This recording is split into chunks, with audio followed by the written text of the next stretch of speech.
കലാമണ്ഡലം മോഹനകൃഷ്ണനും ഓട്ടംതുള്ളലുമായുള്ള പ്രണയത്തിന് കാൽ നൂറ്റാണ്ടിന്റെ കഥ പറയാനുണ്ട്. ഓട്ടംതുള്ളലിലേക്ക് പുതുതലമുറയും കൈപിടിച്ച് നടത്തുകയാണ് മോഹനകൃഷ്ണൻ.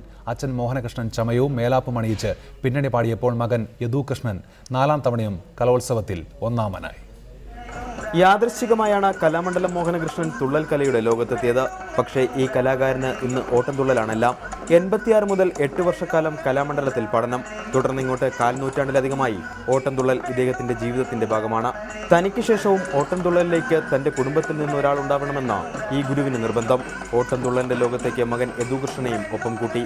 ഇന്ന് യദുകൃഷ്ണന് ഇടയ്ക്കയും മൃദംഗവും ജാലറയും ഒപ്പം അച്ഛന്റെ പിന്നണി പാടലും.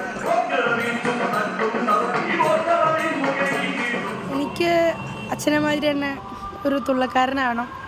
വേറെ മേഖലകളിലും താല്പര്യമില്ല.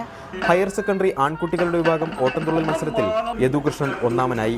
അച്ഛന്റെ ശിഷ്യത്വത്തിൽ യദുകൃഷ്ണൻ സംസ്ഥാന തലത്തിൽ 1ാം സ്ഥാനം നേടുന്നത് ഇത് 4ാം തവണ. പുതിയ തലമുറയെ ഓട്ടംതുള്ളലിലേക്ക് ആകർഷിക്കാൻ കലാകാരന്മാരുടെ കൂട്ടായ്മ സംഘടിപ്പിച്ച് സ്കൂളുകളിൽ സൗജന്യ പരിശീലനം നൽകി വരുന്നു കലാമണ്ഡലത്തിലെ അസിസ്റ്റന്റ് പ്രൊഫസറായ മോഹനകൃഷ്ണൻ.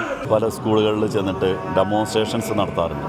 ആ ഡെമോൺസ്ട്രേഷൻ നടത്തുമ്പോൾ അവിടെ അത് കഴിയുമ്പോൾ ഓരോ കുട്ടിയും ഞങ്ങൾ ആദ്യമായിട്ടാണ് കാണുന്നത്, ഞങ്ങൾക്ക് ഇതിനോട് താല്പര്യം ഇപ്പോൾ കൂടി വന്നിരിക്കുന്നു, ഇനി എവിടെ ഉണ്ടെങ്കിലും ഞങ്ങൾ ഓട്ടംതുള്ളലും അല്ലെങ്കിൽ തുള്ളലുണ്ടെങ്കിൽ എവിടെ ഉണ്ടെങ്കിലും ഞങ്ങൾ പോയി കാണും എന്ന് പറഞ്ഞ് കുട്ടികൾ നമ്മളെ ഇങ്ങോട്ട് സമീപിക്കാറ്. 56ാമത് സംസ്ഥാന സ്കൂൾ കലോത്സവത്തിൽ 5 ശിഷ്യന്മാരുമായാണ് മോഹനകൃഷ്ണൻ എത്തിയിട്ടുള്ളത്.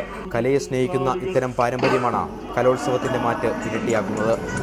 മത്സരത്തിന് വേണ്ടി മാത്രമായി കലയെ സമീപിക്കരുത് എന്നാണ് കലാമണ്ഡലം മോഹനകൃഷ്ണന് പുതിയ തലമുറയ്ക്ക് നൽകാനുള്ള ഉപദേശം. ക്യാമറമാൻ അമലിനൊപ്പം VR കാർത്തിക്, ടീം റിപ്പോർട്ടർ.